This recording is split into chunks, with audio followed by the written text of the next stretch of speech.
Bueno, buen día. Buen día. ¿Todo bien? Todo bien.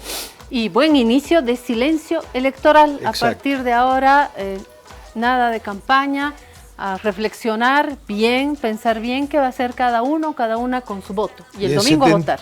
72 horas la elección.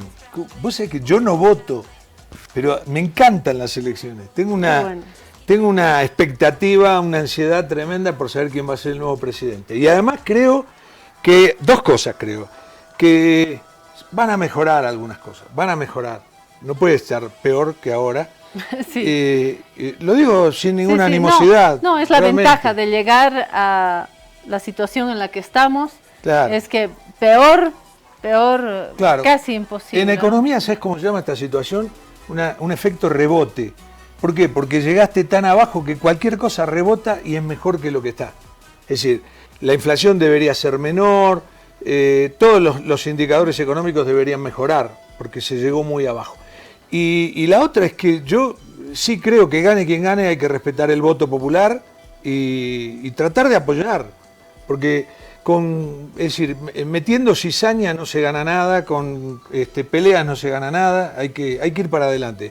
Y yo creo que Bolivia tiene todas las condiciones para ser un gran país, por el territorio que tiene, porque tiene poca población, porque tiene unas riquezas naturales tremendas. Ayer escuchábamos una chef que actuó mucho en España y en Dinamarca, ¿no? Y decía, vas a la Amazonía y tenés un alimento, si uno quiere, dice, tiene un alimento distinto para cada uno de los 365 días del año. Decía, es impresionante. Hay tantas frutas amazónicas, porque decía, hay lugares donde el clima, el territorio no favorece tanto. Acá el territorio es amplio, no hay una enorme densidad, hay una diversidad enorme, hay frutas amazónicas en una diversidad tan grande que todos los días a lo largo del año podemos comer una fruta amazónica diferente, sí. Como con la papa. Tenemos tanta diversidad en la papa que cada día podemos comer una papa diferente. Estoy de acuerdo con Jorge, tenemos en Bolivia un territorio enorme, poca densidad, variedad, riqueza natural, tenemos litio, tenemos minerales, tenemos una tierra que da, tenemos grandes posibilidades en el agro, pero sobre todo, para mí, la mayor riqueza es la calidad de nosotros, bolivianas y bolivianos, andinos, paceños, potosinos, cruceños, tenemos un valor adentro, tanto así que hoy estamos haciendo prueba de paciencia, estamos siendo tan pacientes con este momento económico, político, de derrumbe institucional, una paciencia tan grande que estoy de acuerdo con Jorge en que al nuevo gobierno, A o B, hay que darle tiempo también. Hay que darle un poco de tiempo. Hay que darle tiempo, tenerle paciencia. Si le estamos teniendo paciencia a este gobierno que ha sido tan lamentable en esta gestión. Este gobierno no puede hablar de que se le bombardeó durante los 5 años. Hay que darle tiempo. Se lo dejó gobernar. Pero a lo que voy, hay dos ejes productivos que son con una potencialidad fabulosa, que son el agro, por un lado, la agricultura y la ganadería, y por el otro la minería. Bien gestionado este país es una maravilla económica. Y lo que vos decías recién del boliviano, el boliviano o la boliviana, es muy trabajador. Yo que vengo de afuera te lo puedo decir. Las bolivianas.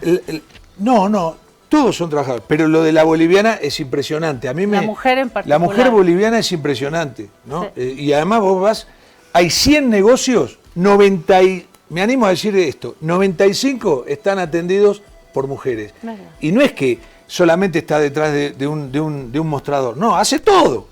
¿Verdad? Hace todo en el negocio. Es guapa y cuida la guagua y le da de comer y están los chicos ahí. Es una maravilla. A propósito, este es un buen momento y este comentario de Jorge es una gran alfombra para lo que ha hecho hoy Víctor Hugo Romero. A ver, vamos a ver. Ahí está. Dice, a partir de la fecha declaramos este día como el Día del Hombre en Bolivia. ¿Se acuerdan que estuvimos hablando del Día del Hombre? Bueno, Víctor Hugo plantea esta interpretación. Ahí está, por supuesto, la interpretación contiene caricatura, ¿no? Ahí está un cavernícola, un hombre de las cavernas, con su arma violento, parado sobre esta pirámide de cráneos, sin duda, femeninos. Víctor Hugo nos está diciendo que hay un gran problema, que antes de celebrar el Día del Hombre hay que pensar seriamente en la cantidad de feminicidios y no solamente hay que referirse a estos casos de violencia que terminan en la muerte de la mujer.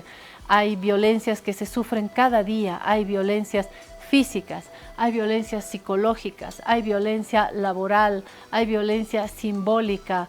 Las mujeres vivimos violencia. No quiere decir que las mujeres seamos mejores que ustedes. Quiere decir que tenemos en la sociedad boliviana que mirar esta diferencia y al mismo tiempo las mujeres quieren trabajar. Cuando uno ve casos de mujeres, madres solteras, mujeres que tienen que vivir sin haber estudiado en la universidad, lo primero que dicen es no quiero depender de nadie, porque en esa dependencia económica puede comenzar la violencia. Entonces, decía, es una buena alfombra el comentario de Jorge. Las mujeres tenemos un rol protagónico en la sociedad porque somos, sobre todo las mujeres que no acceden a la educación, que viven en condiciones más vulnerables, son víctimas de violencia. Que tienen menos posibilidades, sí, que son subestimadas, que sí, son invisibilizadas, que son subvaloradas. Y bueno, esas son cosas contra las que las mujeres deben seguir luchando. Esa es junto una lucha. A ustedes. Yo Ustedes, a ver, yo lo entiendo, pero no todos lo entendemos. Por eso yo digo, la lucha de la mujer no termina acá, tiene que seguir 100 años más. No nos olvidemos que hace, yo me acuerdo, yo era chico y hacía muy poquito, pero muy poquito, que se había, ¿cómo se llama? Legislado el voto de la mujer. Claro.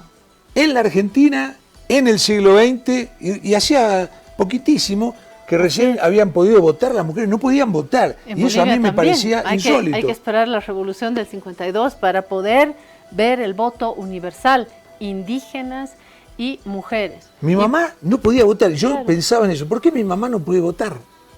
Yo no lo podía creer eso. ¿Verdad? Y por eso creo que hay que subrayar el papel de las mujeres. Reitero, no porque seamos mejores, sino porque nos cuesta más. Y a nivel mundial, tiene que pasar por lo menos 200 años, para que tengamos condiciones de igualdad en el mundo. Porque se dice, uy, cómo han avanzado las mujeres, uy, estudian, ¿no? Ya son profesionales, ya comparten a veces el trabajo en la casa o el cuidado de los hijos, ya son cabeza en organismos internacionales, ya son gerentes, ya son presidentas de países, ¿no? Van a pasar 200 años todavía para que haya una verdadera igualdad. Y volviendo, usted dice, ¿por qué se han ido estos a hablar de las mujeres? Porque quiero subrayar el papel y el esfuerzo de las mujeres junto a también el valor de los hombres bolivianos como riqueza principal de este país, que además tiene un territorio amplio, variado. Esta tierra nos da, reitero, nos da minerales, nos da riqueza desde la tierra, nos da posibilidades de cultivar la tierra en 1000 colores y la riqueza principal somos nosotros y nosotras, las mujeres y los hombres. Por eso este país se merece un mejor destino. Ojalá el próximo gobierno, no importa el color del gobierno, nos encamine a un crecimiento, ¿no? Sí, Ha ojalá sido dura esta tenga a ver, dos cosas, la capacidad para gestionar, que es fundamental, y que tenga patriotismo. Sin patriotismo es muy difícil, ¿viste? Es muy difícil. Hay que tener patriotismo. Lo llevo al plano del fútbol, que es el que a mí, el que más conozco, ¿no? La gente dice, ¿por qué gana Argentina? Ahora está, el domingo juega por octava vez la final del mundo del sub-20, ¿no? El mundial juvenil. Y ya salió 6 veces campeón, puede ser 7 veces campeón. Es un disparate desde el punto de vista estadístico que un equipo, una selección gane 7 veces un mundial. Pero y te dicen, ¿por qué? Porque son tan buenos. No, no es que sean tan buenos. No es que sean tan buenos, pero juegan con patriotismo. Vos me podrás decir, son malos, son antipáticos, son, no sé, lo que vos quieras, pero dejan el alma. Y eso hay que ponerlo a la hora de conducir un gobierno. Ojalá se dé con cualquiera de los dos que gane el domingo. Y estábamos diciendo que ingresamos al silencio electoral, entonces vamos a dar información que sea de utilidad para estos días, ¿no? Hoy jueves, viernes, sábado y el domingo a votar, que creo que no va a haber gran problema. Parece que el Tribunal Supremo Electoral tiene las coordenadas bajo control, así que votaremos y en la noche nos enteraremos del resultado. Y el lunes no van a desaparecer las filas, porque no estamos eligiendo a una hada madrina, estamos eligiendo a un gobierno. El lunes habrá problemas, el martes también. Hay que dejar el tiempo y luego a empujar todos, ¿no? A empujar todos. Así es. Tengo una cosita de fútbol, si puedo decirlo. A ver. Que son dos buenas noticias. La primera es que salió la sanción de Ramiro Vaca. Ramiro Vaca es, junto con Miguelito III, el mejor jugador boliviano. Es un gran jugador. Sí. Estaba con doping, salió la sanción, 8 meses, la cumple el 12 de enero. Él hasta el 12 de enero, porque el doping es así, no puede ni entrenar ni jugar con su equipo. Tiene que estar en otro lado. Por su cuenta tiene que entrenar. Pero el 12 de enero puede volver.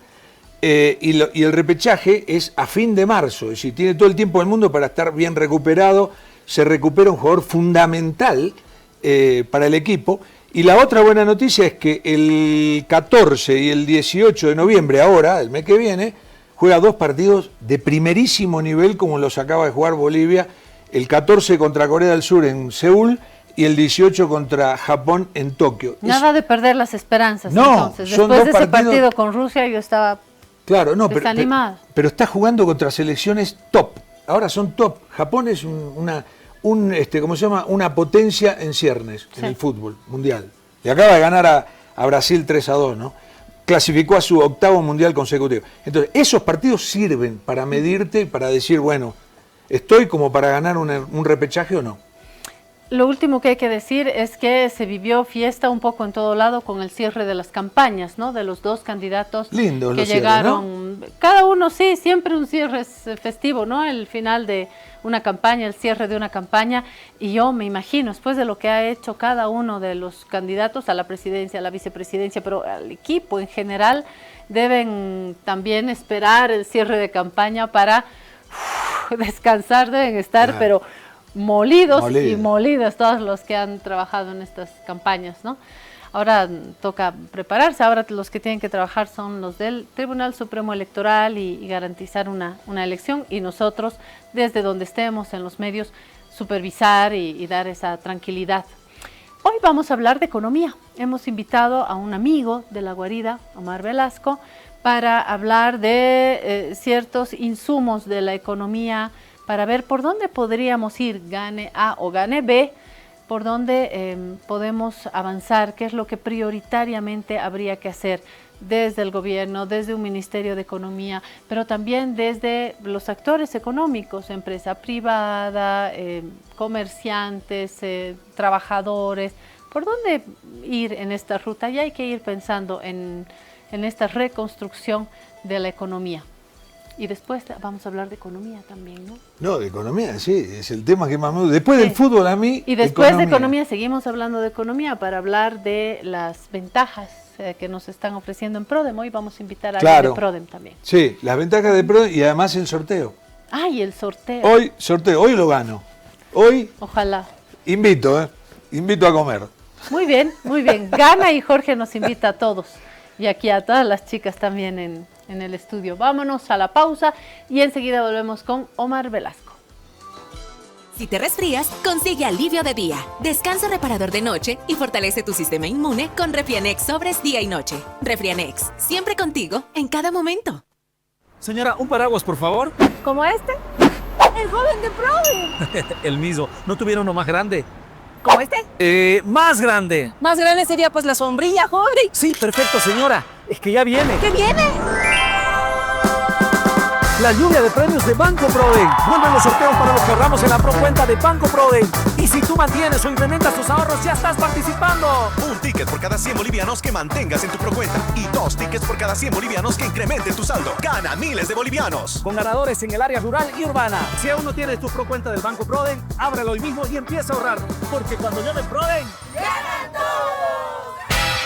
Banco Prodem. Esta entidad es supervisada por ASFI. Actividad autorizada y fiscalizada por la Autoridad de Juegos. Trata la gripe y la tos seca con una cápsula blanda y efectiva. Alivíate con Refrianex tos. Refrianex, siempre contigo, en cada momento. señora, un paraguas, por favor. ¿Como este? El joven de Prodem. El mismo. ¿No tuviera uno más grande? ¿Como este? Más grande. Más grande sería pues la sombrilla, joven. Sí, perfecto, señora. Es que ya viene. ¿Qué viene?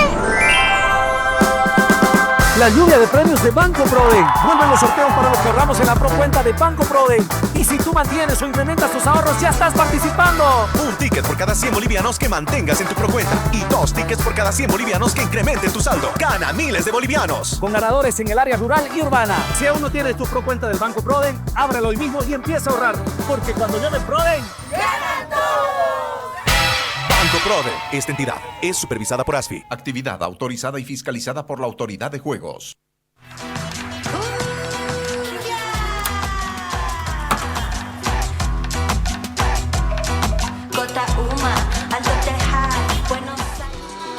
Muy bien, volvemos para darle la bienvenida a Omar Velasco.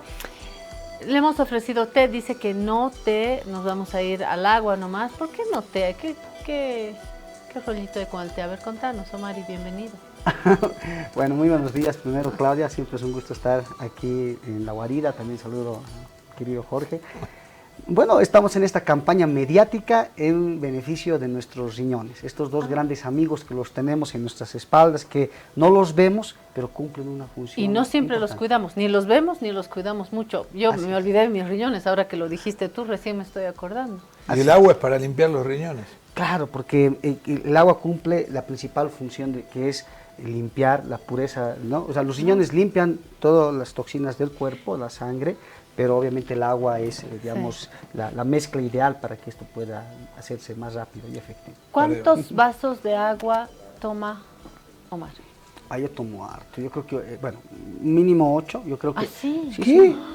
A ver, Yo tengo debo el pro- tomar uno. Yo tengo el problema Con suerte. de ir al excusado cada una Pero hora. bárbaro, eso Así está, que- esto es parte de la limpieza del cuerpo.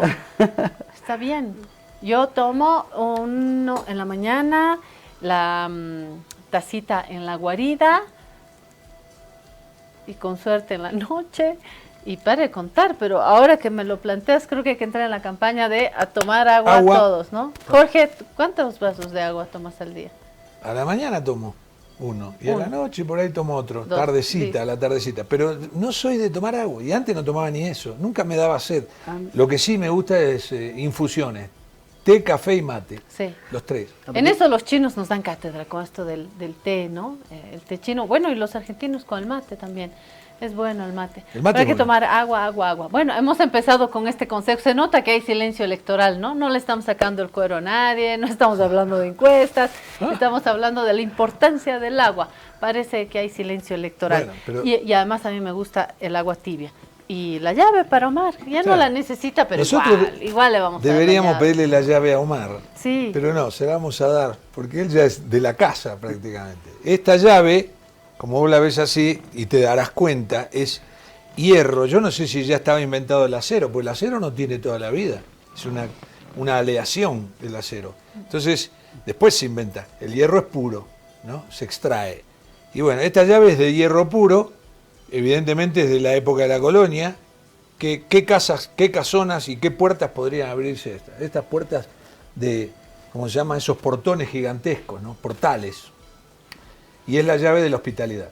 Okay. Y la llave de esta guarida, que es tu casa, Omar, como la de muchos amigos.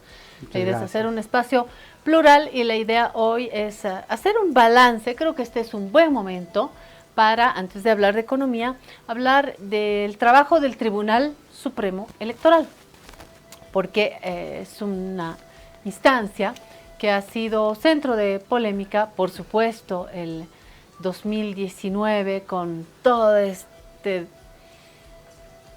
debate y enfrentamiento en torno al fraude, golpe y al final investigaciones dijeron que hay una parte de la población que cree que hubo fraude, otra parte de la población que cree que hubo golpe, otra parte de la gente que cree que no fue ni golpe ni fraude, y otra parte que cree que fue golpe y fraude. Bueno, hemos avanzado, creo que queda pendiente para escribir algo en la historia, creo que no hay que dejar las cosas así.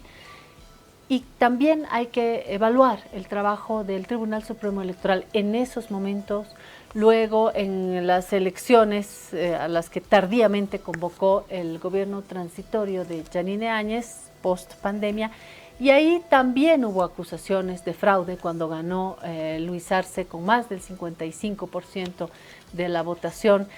Bajo estas mismas coordenadas, el Tribunal Supremo Electoral llega a estas elecciones en la primera vuelta y ahí nadie habló, o fue casi anecdótico, cualquier sospecha de fraude, ¿no? Lo hablamos con José Luis Exeni, Omar, y José Luis Exeni nos dijo, claro, antes cuando ganaba el MAS siempre se acusa de fraude, cuando el MAS está por los suelos, que vaya que lo está, ahí ya no se habló de fraude. Las coordenadas son básicamente las mismas. No hubo un cambio de padrón. ¿Qué es lo que ha podido cambiar o no? ¿Y qué evaluación hacemos del Tribunal Supremo Electoral? Ahora que estamos en este silencio electoral, sí podemos hablar del trabajo, ¿no? Del tribunal. ¿Tienes alguna idea? ¿Cómo los calificas, Omar? Bueno, yo creo que en este periodo de desinstitucionalización que ha vivido el país, creo que ha quedado como las pocas instituciones creíbles, porque si tú, digamos, hay que ir descontando, tienes el poder ejecutivo que ha ido haciendo promesas que luego no las ha cumplido, una asamblea que en realidad no ha cumplido también su rol y obviamente hasta se ha cuestionado, ¿no? Que hasta cierto punto ha contribuido a entorpecer la gestión de gobierno. Tienes el poder judicial que está altamente cuestionado por la sociedad. Y bueno, a eso hay que sumar también los medios de comunicación, que se ha demostrado que no son tan imparciales como deberían ser, ¿no? Entonces, yo creo que en esa lista de descarte queda el Tribunal Supremo Electoral, que en principio había ciertas dudas de que si iban a haber o no elecciones, si tenían los recursos. Yo creo que ha ayudado mucho, primero, estas cumbres políticas que se han hecho en estos 2 años, de alguna forma ha logrado garantizar que lleguemos al 19 de octubre. Eso creo que es un valor, creo que hay que reconocer de quienes han dirigido este proceso. Pero obviamente ya estamos a días y o sea, no se puede adelantar una evaluación sin esperar el día del examen final, porque en realidad yo creo que eso hay que comentarlo el mismo día, 19, ¿no? Para ver si efectivamente... Pero ya hubo un primer tiempo en este partido que fue el 17 de agosto y fue muy bueno. Y lo ha ganado. Sí. O sea, habría que no, y el traca a lo largo de todo este tiempo, ¿no? Que tiene también un papel, ¿no? El Tribunal Supremo Electoral. Tal vez donde ha fallado, perdón, para ser equilibrados, ha sido en esta, digamos, yo creo que ha habido de parte de la población esta expectativa de generar debate público, ¿no? Las famosas, ¿no? Presentaciones de los candidatos, que probablemente no ha sido lo que la población esperaba. Y no sé si ahí lo que ha fallado, porque hay muchos cuestionamientos, ¿no? Al tema de los formatos. Son muchos ejes temáticos concentrados en muy poco tiempo, Exacto.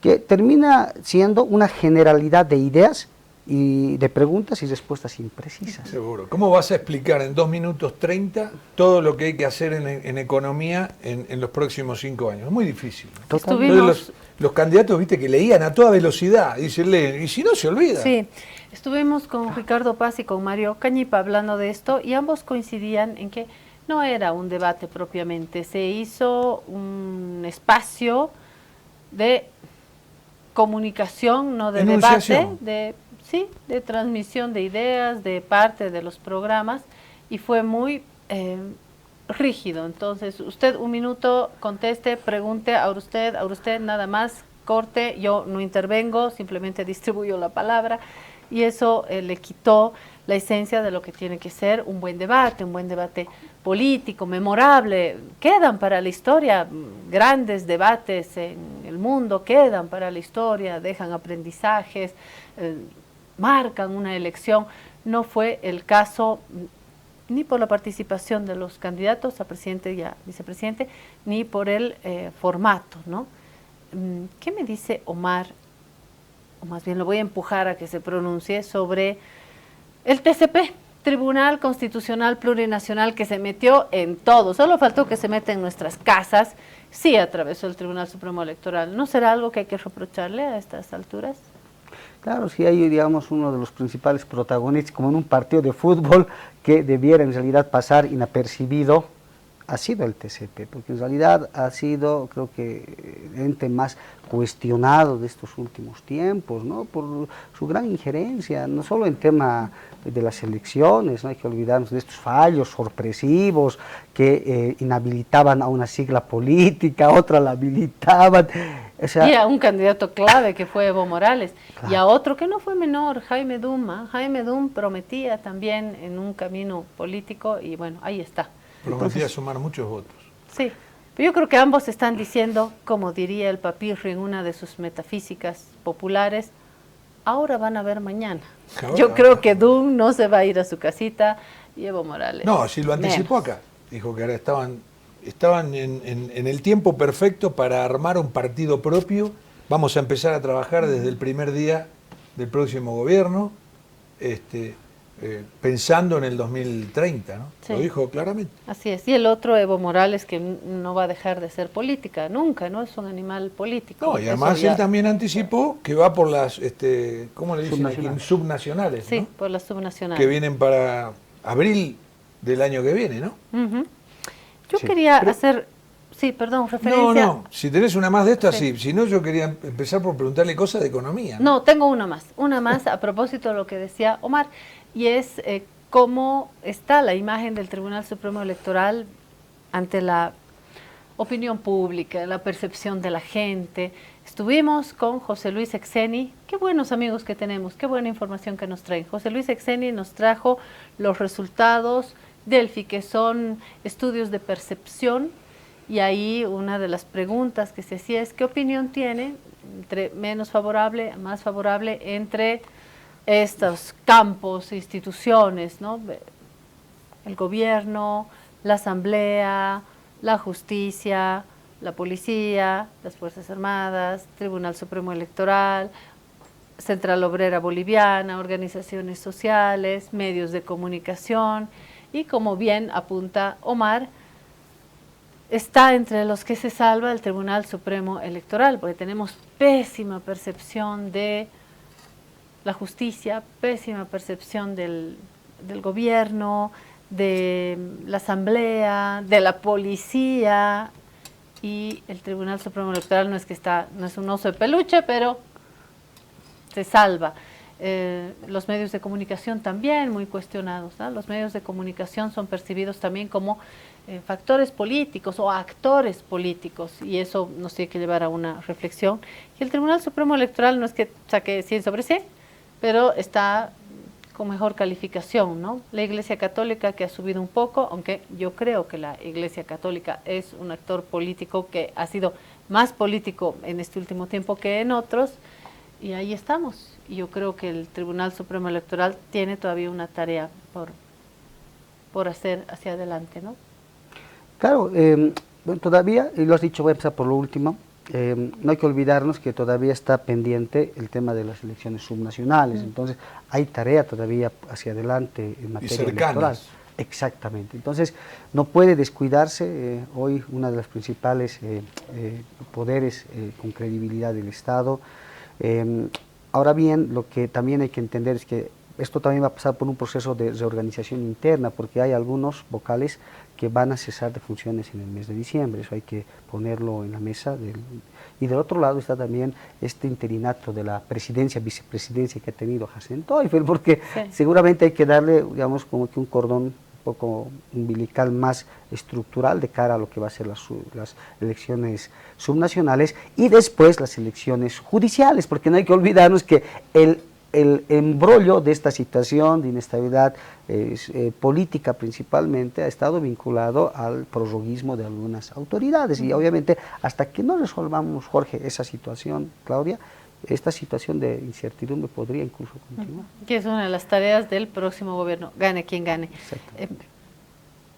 Entre los vocales, yo creo que entre las autoridades, Hassan Teufel tiene como una imagen de mayor prestigio.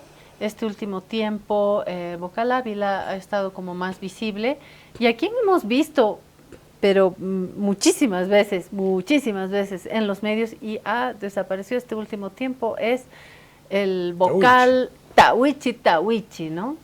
Parece que ha bajado el perfil, ¿no? En este último tiempo.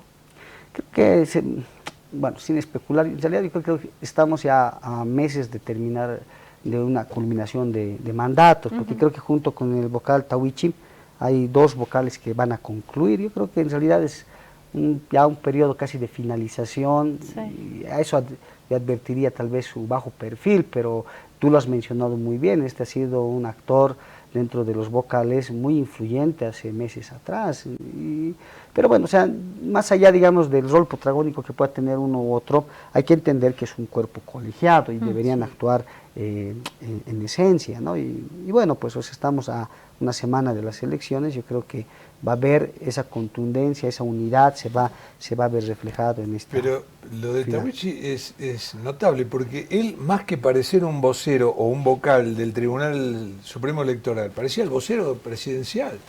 De todas las cuestiones del gobierno respondía. Sí, tuvo una gran exposición. Tuvo un momento de esplendor y ahora efectivamente está desaparecido. Pero es el tiempo final, ¿no? Es decir, se nota ya, y para esto qué bueno que tengamos la llave acá, que muchos están ya echando llave a todo.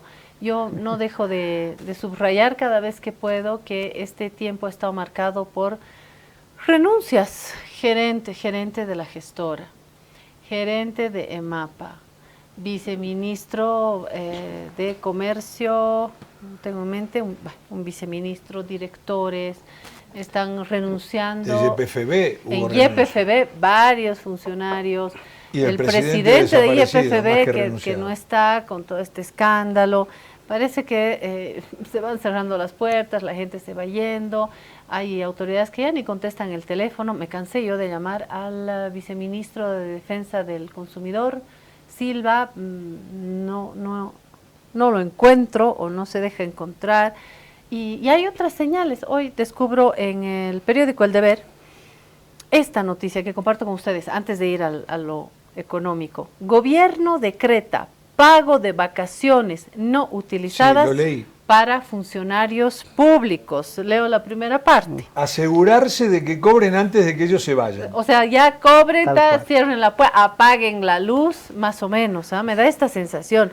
Este beneficio se aplicará en casos de fallecimiento por motivos de extinción de la entidad, por destitución o renuncia al cargo, o cuando exista fallo judicial o sentencia ejecutoriada. A ver, a pocas semanas de dejar la administración del país, en medio de una crisis económica, el presidente Luis Arce y su gabinete de ministros decretaron el pago de vacaciones no utilizadas en beneficio de determinados casos de funcionarios públicos, mediante el decreto supremo 5470, aprobado el 8 de octubre y publicado en la Gaceta Oficial, se estableció la modificación del reglamento, y me voy más adelante a la cita concreta, el derecho a la vacación de la servidora o servidor público es irrenunciable y su uso es obligatorio, no siendo susceptible a compensación pecuniaria, salvo en los casos de fallecimiento,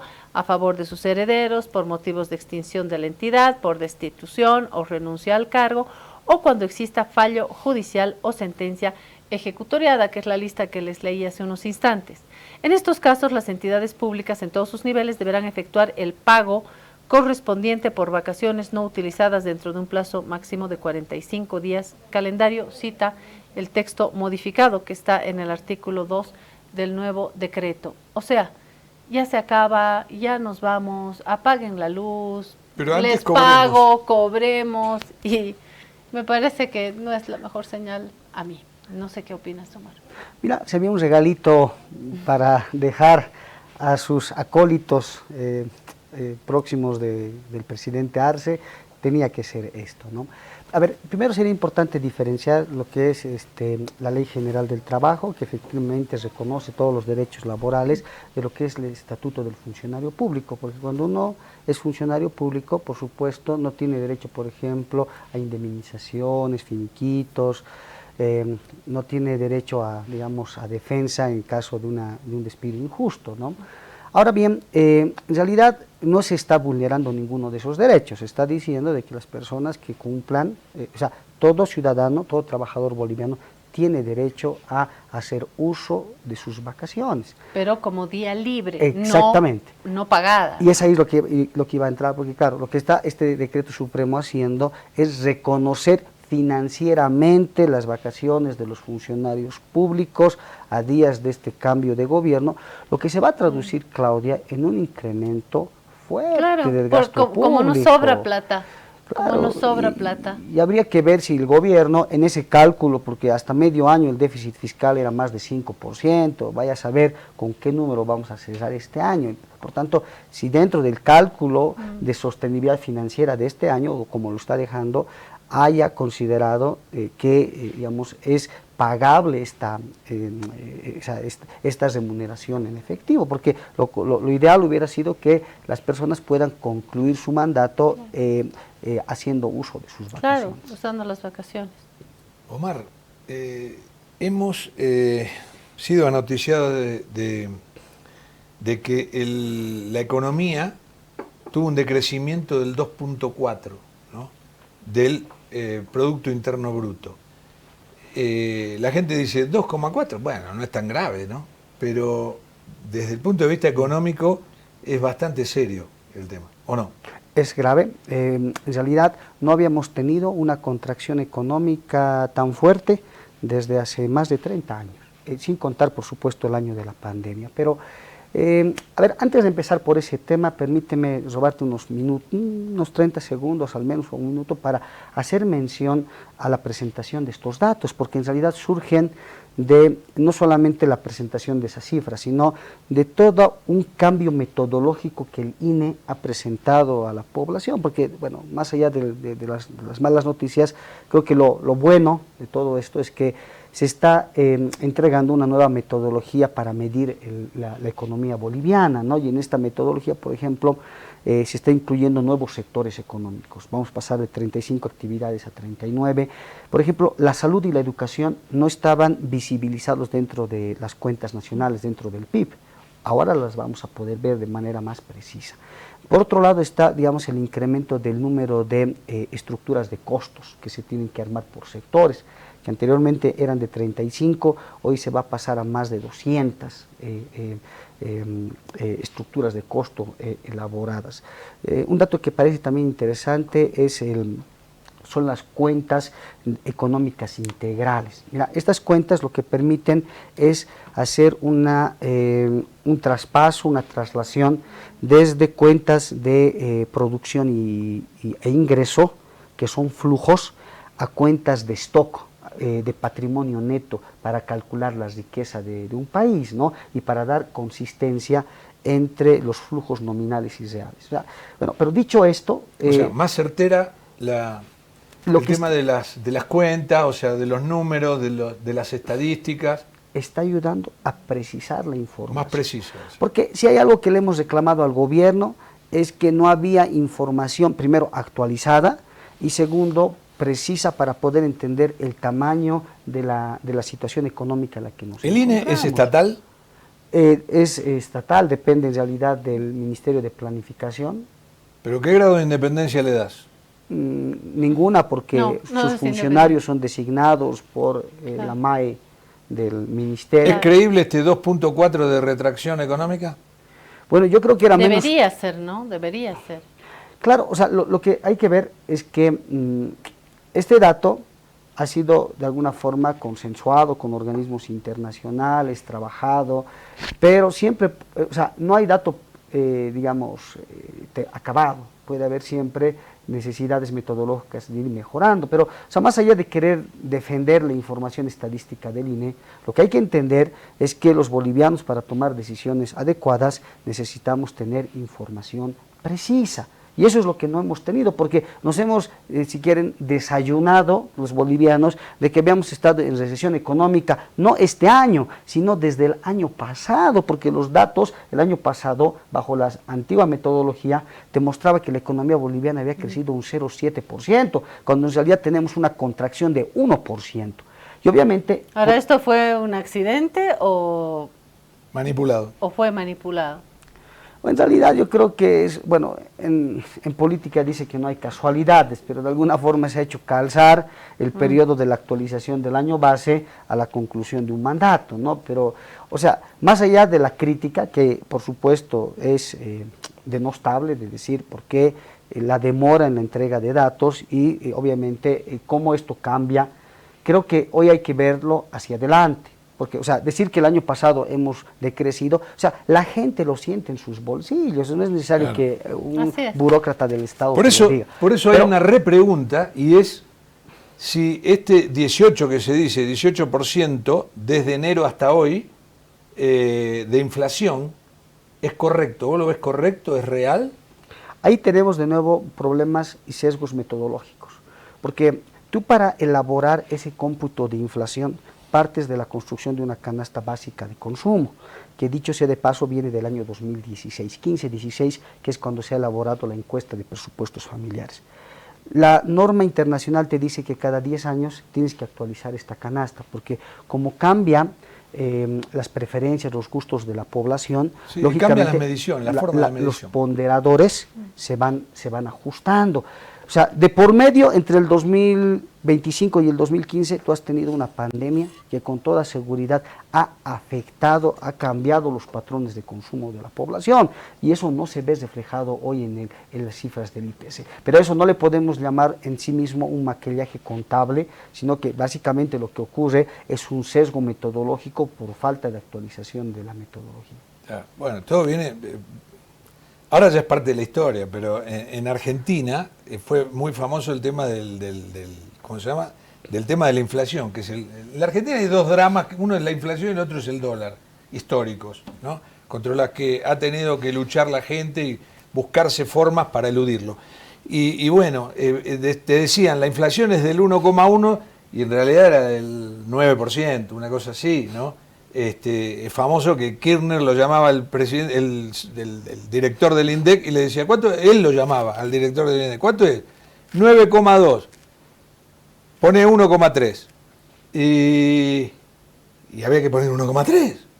Kirchner tenía el poder absoluto en la Argentina y bueno, eso duró 3 meses hasta que el director del INDEC renunció, se fue y hubo que hacer una medición paralela. Había universidades que hacían mediciones paralelas de la... Pero esto es sano, ¿no? No dejar solamente a una institución. Puede haber mala fe, puede haber un cálculo político o puede haber una metodología menos eficiente que otra. No, mala fe no, y en cálculo este caso, político. por lo menos en la universidad debería haber esta función, ¿no? La universidad produce conocimiento, Exacto. la universidad puede ser como un... Es un ente más independiente, aunque sea Paralelo, una universidad ¿no? pública, mucho más Sí. independiente. Yo creo que el concepto de independencia no hay que entenderla como autarquía, como que está al margen de los otros, sino una cuestión en realidad de colaboración y sincronización interinstitucional, porque efectivamente, como tú mencionas, el problema es cuando se delega poder a un solo burócrata, porque más allá de que, o sea, el INE hoy depende orgánicamente de, digamos, de un ministerio, digamos, independizarlo en términos de su estructura orgánica, presupuestaria, no te garantiza, Jorge, de que no haya la posibilidad de que los datos en el tiempo se puedan distorsionar, porque o sea, yo no estoy defendiendo a las autoridades actuales, yo creo que en realidad hay un sesgo inflacionario muy fuerte, parte explicado por la metodología, pero probablemente parte explicado por una mala aplicación de los manuales, y eso seguramente nos vamos a enterar cuando se haga su respectiva auditoría, cuando las universidades ingresen a hacer una evaluación mucho más integral, y porque claramente si tú no tienes datos que sean precisos, porque volviendo a la necesidad de tener información fidedigna, no vas a poder tomar medidas oportunas. Y bueno, hemos hablado de la inflación, es alta, está ¿cómo se llama? Embromando los bolsillos de la gente, mucho en este momento, ¿no? Y sería bueno, perdón, te interrumpo, Jorge, tal vez para preguntar acá si Omar sabe, grosso modo, qué es lo que se está sacrificando, porque obviamente en una esfera más privilegiada, una persona sacrificará una vacación a Miami, ya no se irá... Un cambio de auto. Claro, al último modelo de un auto, ya no comprará 20 botellas de vino argentino o chileno para su cena de fin de mes con los amigos, pero en la clase media ya no va a comprar pollo todos los días, ni carne, va a sacrificar la calidad de la alimentación, o antes cambia a su hijo de una universidad privada a una universidad estatal. En algunos casos su hijo tiene que dejar la universidad estatal para ir a trabajar.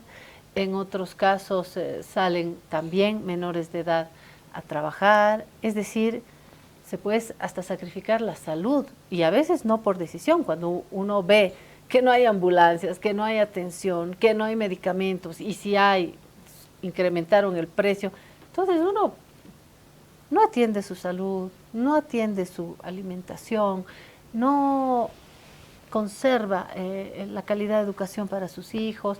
Sería bueno un mapa de qué cuernos estamos haciendo, porque... Te doy un caso del medio, ¿no? En una clase media que sale a comer una vez por semana afuera y ya no lo puede hacer, por ejemplo. Y también está resignando algo. Sí. Son distintos niveles, ¿no? ¿Cómo hacen los economistas? Porque es interesante ver este mapa, ¿no? Es lo mejor de la economía, medirlo también desde la calidad de vida de la gente, ¿no?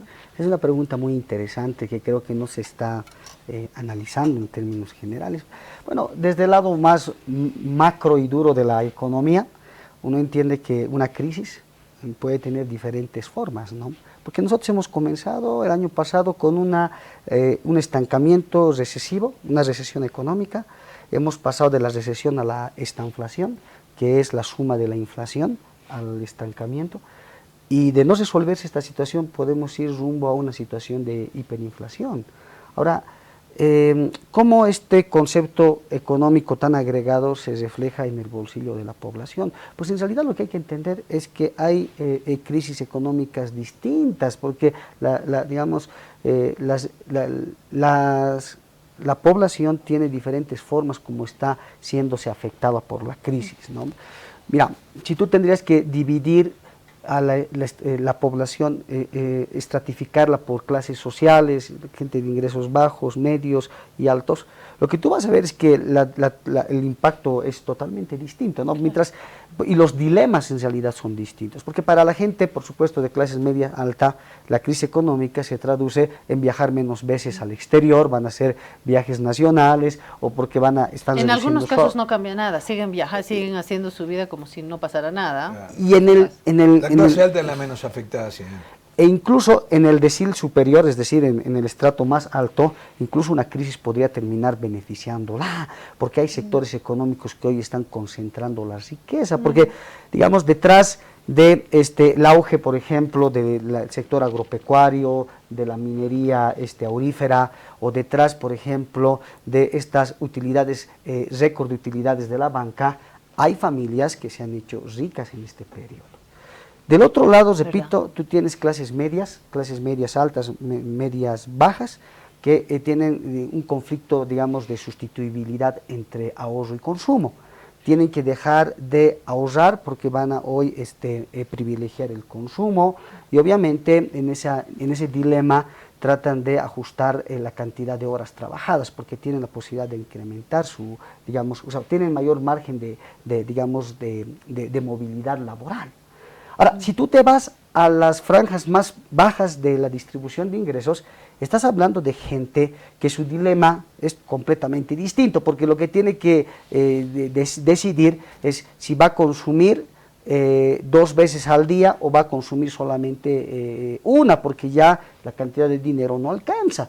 Hay familias que están decidiendo dejar de comprar carne porque ya no les alcanza, están tratando digamos, de reinventar el almuerzo familiar, o incluso ceder su plato de comida a los hijos, a las personas de tercera edad, porque entienden que digamos, el dinero no alcanza. Entonces, los mundos, las vivencias, la forma como la percepción de la crisis económica es distinta de acuerdo a los ¿Qué se estratos sacrifica sociales. primero? ¿Salud, educación, alimentación? Bueno, en economía en realidad, general. yo encuentro que existen 3 tipos de lo que yo le llamo sustitución de bienes. En un primer lugar están los bienes de lujo, los bienes suntuarios, ¿no? Ese viajecito que hablábamos, ya no vas al cine, ya gastos innecesarios que tú Claro. puedes de alguna forma Todo lo renunciar. que uno puede dejar de lado, ¿no? En un segundo momento entra la sustitución de bienes cercanos. Quiere decir, mira, por ejemplo, yo ya no consumo chocolate, pero voy a consumir, digamos, no sé, alguna empanada, o hablando de masitas, digamos, ¿no? Digamos, uno trata de buscar productos que no sean tan caros, pero que todavía cumplan más o menos la misma función. O sea, no digamos, dejar, digamos, de comprar, claro, masitas, Ya no dulces. compro un sneaker, me compro un Sublime, aunque esté a 9. Exactamente. O bueno, O la leche lactosada y pasas la a la leche normalita, común, que claro. vale 2,5 menos, ¿no? Claro, y así en Exactamente. todo. haces una sustitución, digamos, todavía que implica un sacrificio en el consumo, pero no tan alto. Y luego llegas a la tercera sustituibilidad del consumo, que es ahí donde tú, digamos, en lugar de bañarte con champú o con jaboncillo, vas a empezar a utilizar esa piedra pómez que se utiliza, en lugar de comprarte bloqueador solar, porque hoy ha subido el precio, además de los medicamentos. Claro, vas a ir con tu gorro, con tu paraguas, porque son productos que no vas a poder comprarlos. Entonces, o renuncias al consumo o precarizas ese consumo para poder mantenerlo. Ahora yo digo, creo que tenemos claro todo que el peor mal que le podemos hacer a la población es la inflación, ¿no? La inflación realmente perturba mucho la vida, la calidad de vida. Impuesto más grande para porque además la gente no le aumentan el sueldo. Sí le aumentan los productos, pero no el sueldo. Si yo te digo, mañana sos el nuevo ministro de Economía, ¿qué 5 medidas urgentes tomás? 5 medidas que puedan mejorar la productividad, bajar la inflación, que aparezca el dólar. 5 medidas, por decir algo. Te las resumo, pero antes tengo que decir que yo creo que el gran problema que hoy tenemos es que no hay una comprensión real de la crisis económica y el diagnóstico es equivocado de parte de quienes hoy todavía están en esta segunda vuelta. Porque lo que quiero aclarar es de que hoy se cree falsamente que el problema de origen viene por el lado del déficit fiscal, que el déficit fiscal es lo que está generando, digamos, la madre de todas las crisis. Cuando en realidad lo que hoy estamos viviendo es una situación de contracción económica. La falta de combustibles, de dólares, de alimentos, es porque la oferta agregada ha disminuido. No solamente es un problema de sobredemanda, es un problema en realidad de contracción de la actividad económica, que eso se ha acentuado. Entonces, el problema se resuelve en el sector real de la economía, no se hace con ajustes monetarios, fiscales, que en realidad lo que puede provocar es más bien acentuar la crisis. Por eso te decía, más allá de los datos lamentables que se ha presentado hoy de la economía, lo que hay que pensar es en el futuro, porque La estanflación hoy de corto plazo se puede convertir en una estanflación de mediano plazo, fruto de las medidas de ajuste, porque si tú levantas la subvención de golpe, recortas el gasto público de manera inmediata, de forma brutal, y digamos, haces este sinceramiento del tipo de cambio, que en realidad es una devaluación oficial, lo que vas a provocar es mayor inflación y mayor estancamiento económico. Ahora, respondo a tu pregunta. El tema pasa por el sector productivo. Por tanto, lo primero que hay que hacer es de forma inmediata se tiene que generar condiciones para que la actividad productiva se pueda reinventar. Eso implica, por un lado, dar, por ejemplo, alivios tributarios. Yo creo que eso en el corto plazo, lo hemos discutido, van a ser importantes. El perdonazo. Como un perdonazo de corto plazo, porque eso va a evitar... Anuncia Rodrigo. Bueno, más allá de los candidaturas... Estamos en silencio electoral. Es un poco entender los conceptos, ¿no? Y en realidad, lo que hay que hacer hoy día es darles facilidades a las empresas tributarias, pero también, por ejemplo, de créditos, porque eso va a permitir que las empresas puedan ajustarse de mejor manera a este ciclo recesivo que estamos viviendo. Por otro lado, se tiene que elevar la productividad, porque el gran problema del país no es que en realidad, y del contrabando, no es que los precios sean más bajos en el exterior y por eso entran aquí barato, es porque Bolivia tiene costos altos. Y Para eso hay que garantizar diésel. Y hay que garantizar, por supuesto, inmediatamente, abastecimiento de combustibles, abastecimiento de insumos productivos, porque, o sea, como se ha encarecido el dólar, los productos no están llegando al país con la misma frecuencia de antes y eso hace que haya una ruptura de la cadena de valor. Entonces, y termino cerrando esta idea, porque la recesión económica es fruto de que hay una contracción de la demanda interna. Lo que en otrora era el principal motorcito del crecimiento económico boliviano, que no, hoy está más bien implosionando. Y eso se debe principalmente a la inflación, porque la inflación ha generado una caída de los salarios reales, eso se ha traducido en caída del consumo y la caída del consumo se ha traducido en menores ventas para las empresas. Hay que incentivar la producción, pero del otro lado reactivar la demanda interna para poder encontrar un equilibrio más... Claro, pero más vos decís, vamos a dar préstamos, pero hay que bajar los intereses porque están muy altos, ¿no? Si prestás al 16%, las empresas no quieren tomar a ese precio. Sí, sí, Entonces, totalmente. ¿Con quién hay que consensuarlo? ¿Con los bancos? Y tiene que ser, yo creo, una discusión, en realidad tiene que, después del 19 de octubre, tiene que abrirse una cumbre política, una cumbre social y una cumbre económica, con esos autores que tú mencionas, y se tiene que llegar a consensos, porque la banca gana, no se trata que pierda, sino que deje de ganar tanto, de tal manera que se pueda de alguna forma garantizar que el repago de la deuda va a ser sostenible en los próximos años. Ahora, vos decís, hay que traer una, ¿cómo se llama? Una lluvia de dólares para dinamizar la economía, hay que pedir, no pedir. Hoy hay una contradicción que yo veo importante, porque se están planteando políticas de ajuste muy fuertes y del otro lado se está diciendo que nos vamos a endeudar, pero esta deuda no está yendo a contener las políticas de shock, las políticas de ajuste contra la población vulnerable. Entonces yo creo que ahí está, digamos, la contradicción entre lo que se está prometiendo y lo que se está buscando.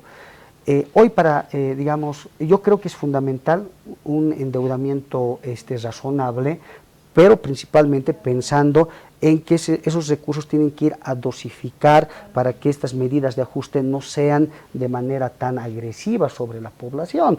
Y del otro lado se tiene que desmitificar a las instituciones, porque, y lo he dicho en otros medios, o sea, hay hoy día una un fanatismo ideológico por ir al Fondo Monetario Internacional como la principal fuente de generación de deuda, por una razón básica, porque pareciera que los programas económicos no son creíbles y que en realidad dependen de la credibilidad de un organismo internacional le pueda dar para que se puedan implementar esas medidas, cuando en realidad se debería establecer un mecanismo de endeudamiento, pero al mismo tiempo garantizar el repago de la deuda, porque aquí la gran trampa, Jorge, es que un país se endeuda, como Argentina, hace las políticas de ajuste que se le imponen, y resulta que las políticas de ajuste terminan condicionando el repago de la deuda, porque no hay recursos para poder luego refinanciar, para cumplir los compromisos externos, y termina el país sobreendeudándose. Esto genera un bicicleteo financiero que en Bolivia nos ha tenido el año 57 con el plan EDER,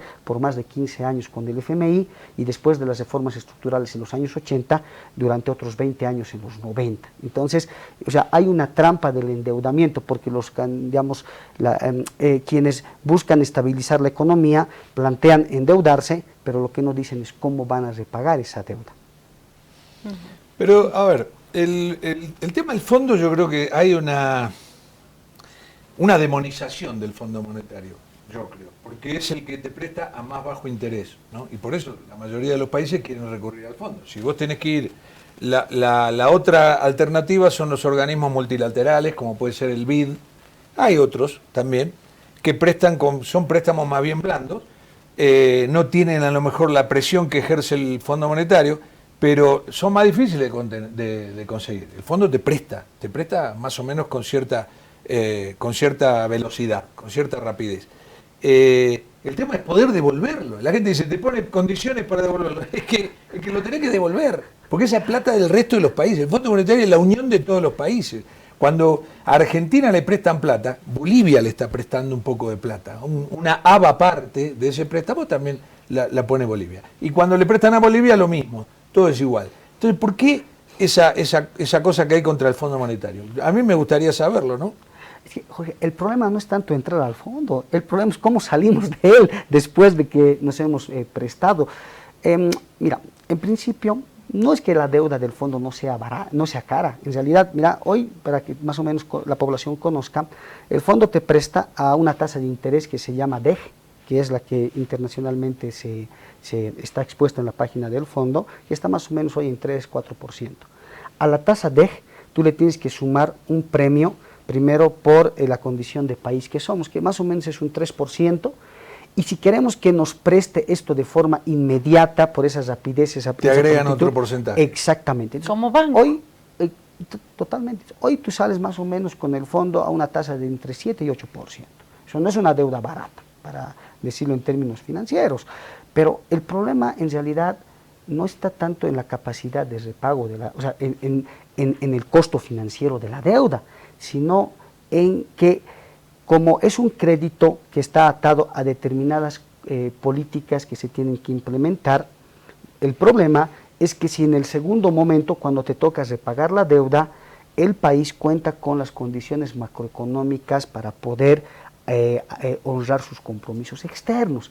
Y lo que la historia te ha mostrado, y esa es en realidad la impopularidad que tiene el fondo, porque no es un tema de satanización, si yo creo que más bien es de mala reputación que se ha creado el propio fondo en el tiempo. Sí, pero también digo, los países le piden al Fondo Monetario partiendo de la base de que no se lo van a devolver. Y que si se lo tienen que devolver, el fondo es una mala palabra, es el demonio. Algo está mal ahí también, entonces.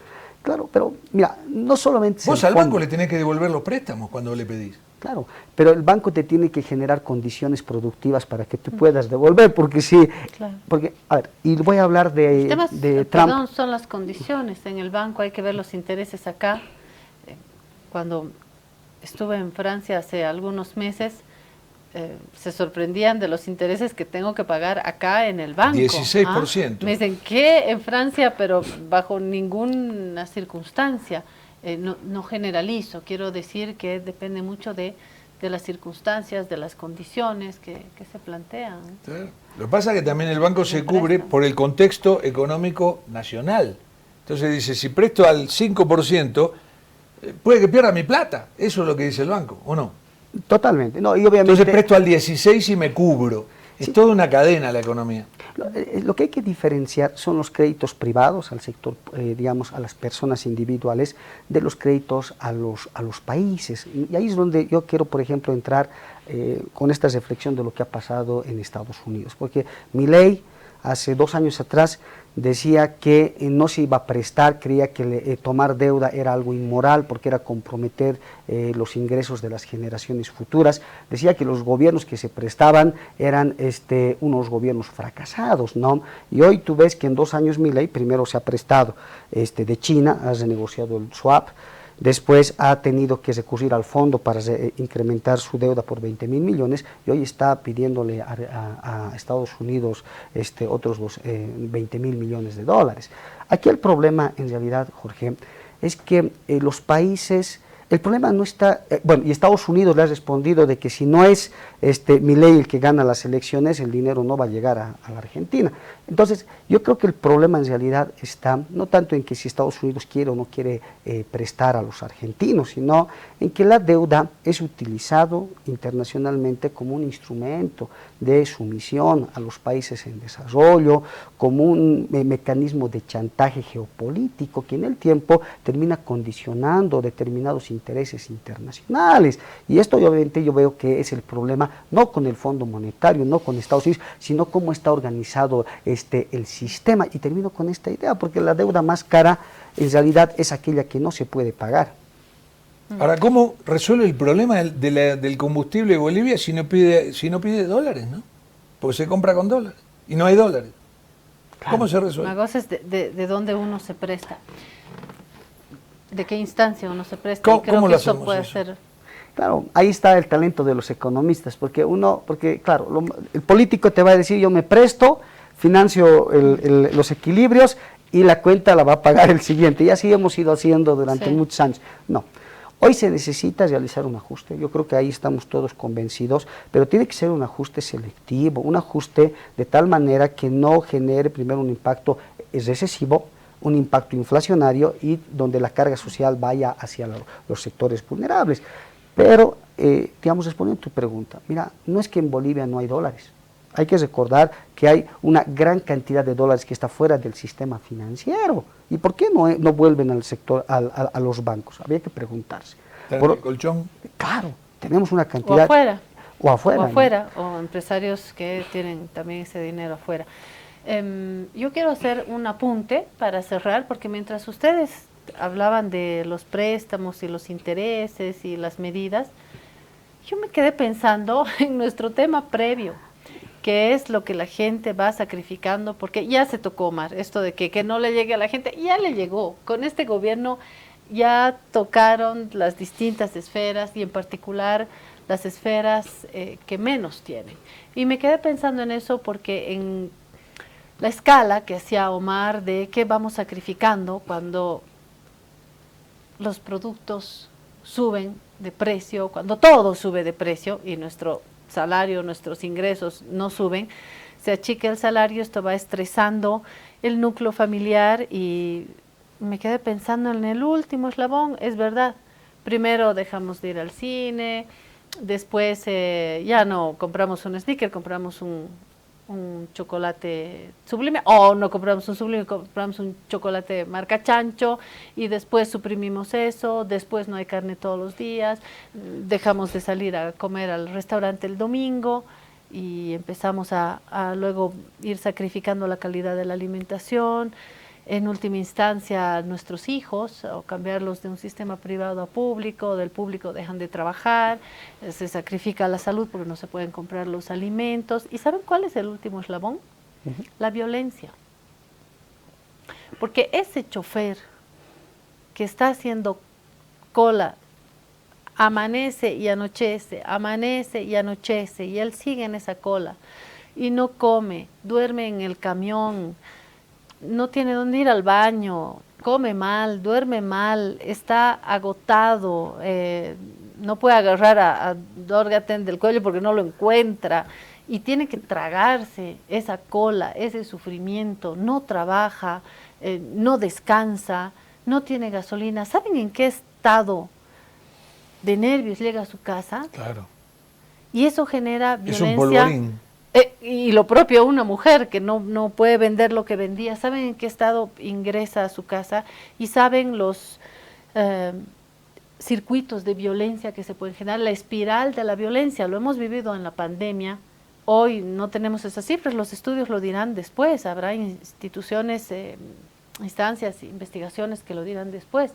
Pero ya podemos imaginar que hay una agresión, que hay un ejercicio de violencia psicológica, física. El peor de los casos es cuando matas a tu mujer o a tu exmujer porque te está pidiendo pensiones.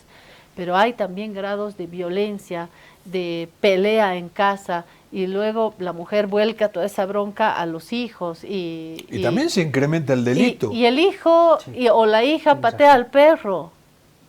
Termina sufriendo el perro también. Y el perro se da la vuelta y le muerde al gato. Y el gato persigue al ratón. Es una escalada de violencia que hoy lo estamos sufriendo también en nuestros circuitos íntimos. Yo creo que y también no hay recrudece el delito, ¿no?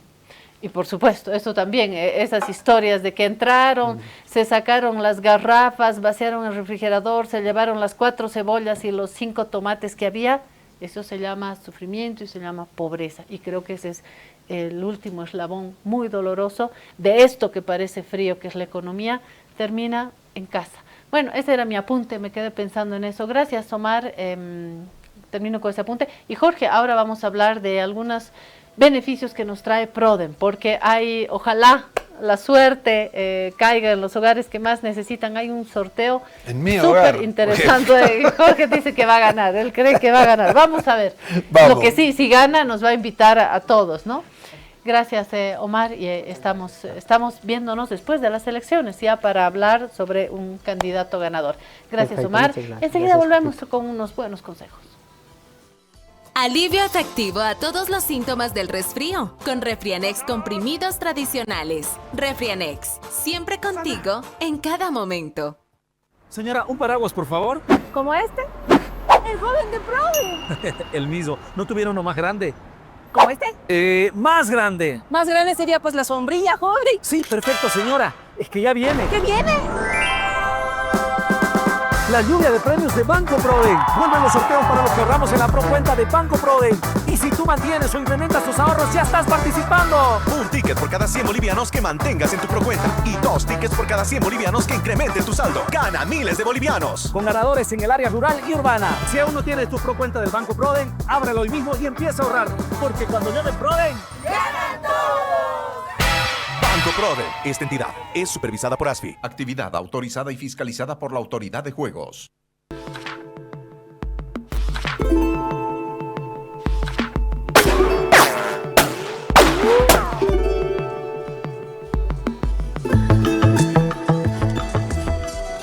Este sector es Bonnie and Clyde porque no le vamos a dar la llave a quien ya tiene la llave, pero grande en su casa. La llave y el llavero, tiene todo. Tiene todo. Bienvenida, bienvenida Vanessa.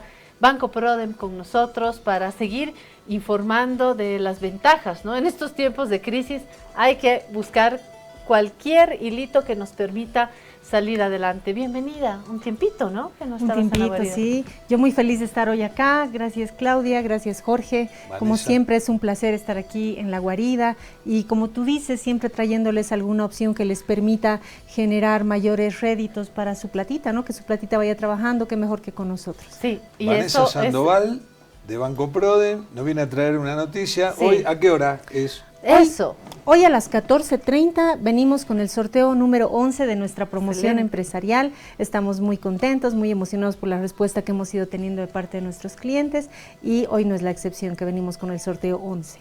Yo les comentaba durante la pausa a Vanessa y a Jorge que aquí yo vengo a ser el personaje del burro. ¿Por qué? ¿Se acuerdan ustedes de las cebras cuando hacían las sesiones de aprendizaje en los espacios públicos y estaban todas las cebritas que respetaban y había un burrito que hacía todo mal, el burrito que cruzaba en rojo, el burrito que hacía todo mal? Bueno, ese personaje soy yo porque no he aumentado 50 bolivianos por andar cambiando dólares en esto de protegerse en el dólar, en el euro. Por cambiar dólares me he puesto los 50 pesitos que me faltaban. Y miren, realmente como el burrito me va a ir mal, no puedo ingresar al sorteo porque necesito esos 50 adicionales y no cuesta nada, hay que tener solo 100 bolivianos. Jorge hace de la cebra, que lo hace todo bien, y Jorge tiene más de una posibilidad de ingresar al sorteo, ¿no? Ahora nos lo va a confirmar Vanessa, pero si vos tenés 100 pesos, ya participás en el sorteo, en los sorteos, y ahora los vamos a explicar cuáles son, cuántos son. Pero si tenés 200, tenés 2 números asignados. Posibilidades. A partir de ahí, de 200, no sé si hay más números. Y ojo, yo, por ejemplo, no puedo salir corriendo ahora a hacer el depósito, no puedo, porque esto se cierra un día antes, ¿no? Eso yo me pasó la anterior vez que le decía al muchacho de Prodem, decía, el muchacho de Prodem, ¿puedo poner el...? No, Claudita, me dijo, esto se cierra 24 horas antes. Así que si quiere participar hay que hacerlo un día antes. Claro que sí. Mira, hay más posibilidades de que ustedes generen tickets extra y una de ellas, y muy importante, es que utilicen su banca móvil, su banca por internet o nuestros cajeros electrónicos. Por cada transacción que ustedes realizan, también les damos un ticket adicional para que participen de nuestros sorteos. Como que también al momento de abrir una cuenta de caja de ahorro bajo el producto Procuenta, durante la promoción empresarial, también te damos un ticket que te da la posibilidad de participar de nuestros sorteos. Excelente, esa no la teníamos. No, hoy es el sorteo número 11 de 24 que se van a hacer en esta promoción que hace Prodem de la lluvia de premios. Entonces, hoy es uno de los sorteos quincenales. Quincenales, sí, pero ya les comentaba, venimos con grandes sorpresas también, porque se nos viene nuestro sorteo semestral, ya este 6 de noviembre, y el 6 de noviembre no estamos regalando 2.000 bolivianos como en el quincenal, sino vamos a regalar 20.000 bolivianos a 20 números que van a estar premiados. Claro, es decir, no va a ganar una sola persona 20.000 bolivianos. 20 personas, 20 clientes de Banco Prodem van a tener la posibilidad de ganar 20.000 bolivianos. Buenísimo sorteo. Y yo reitero, no hay que comprar el cupón, no hay que esperar, no hay que ir al sorteo. Uno, al ser cliente de Prodem, ya tiene esta posibilidad y no hay que estar pendiente. Es decir, uno quiere saber, uno puede estar pendiente porque hay una transmisión en directo, pero si usted está en una reunión, si está en otra cosa, no se preocupe, se enterará. Si usted gana el premio, se enterará porque le van a informar y porque sencillamente le van a depositar su premio. Una maravilla, eso me parece buenísimo. De igual manera también puedes ver la cantidad de tickets que tú tienes acumulada el mismo día del sorteo, la habilitamos en nuestra banca por internet, banca móvil, o también puedes verlo a través de cualquiera de nuestras agencias. Ahí estará el detalle el día del sorteo. De hecho, hoy día pueden validarlo. Ah, qué bueno. Excelente. Jorge, o sea, entonces, si vos pones... En la aplicación. Si vos pones 50 bolivianos hoy, tenés 50 ya en tu cuenta, te pones otros 50, son 100. Si lo pone hoy por banca móvil, ¿entra en el sorteo? No. Hoy no, porque hoy es el sorteo. Mientras el dinero se vaya manteniendo en la cuenta o incrementando, va a ir generando Claudia sus tickets. O sea, yo califico siga participando, yo califico para el próximo sorteo. Pero tú, Jorge, participas y puedes estar pendiente ahora a las 14. 14:30. Sí. 30 y... ¿Dónde se hace el sorteo? Lo transmitimos a través de redes sociales, en este caso vía Facebook, entras a lo que es Banco Prodem y vamos a estar transmitiéndolo ahí en vivo. Qué bueno. Y te van dando los nombres de los ganadores. Asimismo vamos dando el nombre de los ganadores e inmediatamente termina el sorteo, empezamos a comunicarnos con los 20. Pero vos sabés que la gente a veces descree de estas cosas. Es tan fantástico esto que la gente le parece que no puede ser. Sin embargo, porque hemos sabido de gente que la llamaron para decir, señora tal ha ganado el sorteo de Prodem 2.000 o 6.000 o 10.000. Y no lo creía. No creen, sí. Pero también realizamos la entrega ficticia. Yo entro, si me pueden acompañar, les voy a mostrar lo fácil que es en esta aplicación.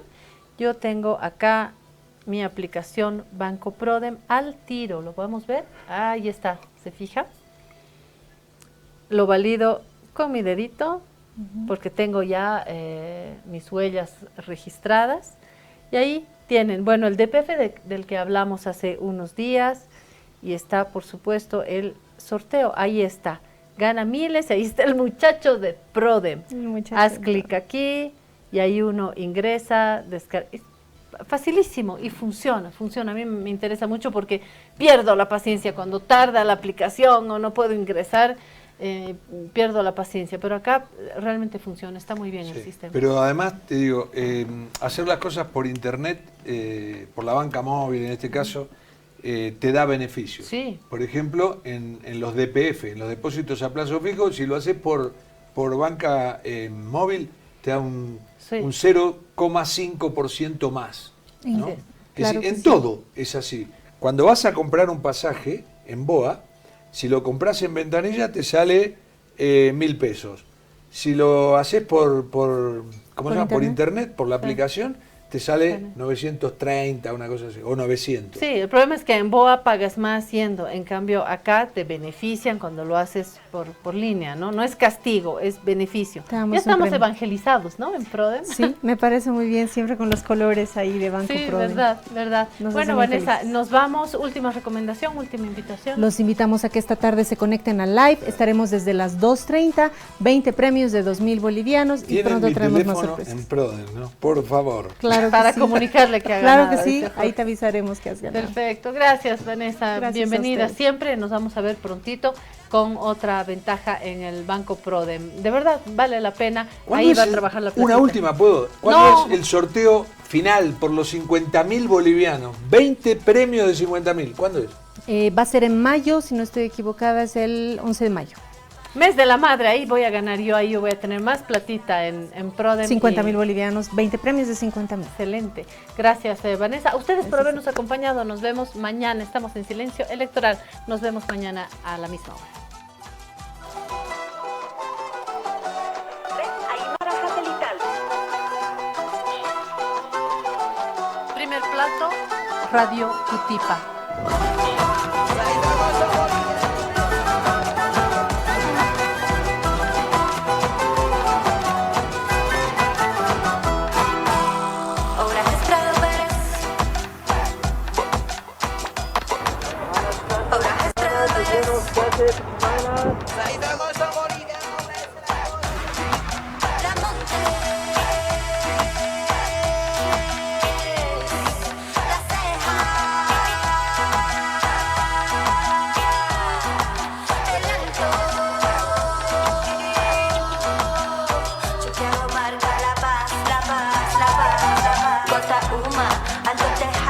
Buenos Aires, centro de la paz, Achachicala.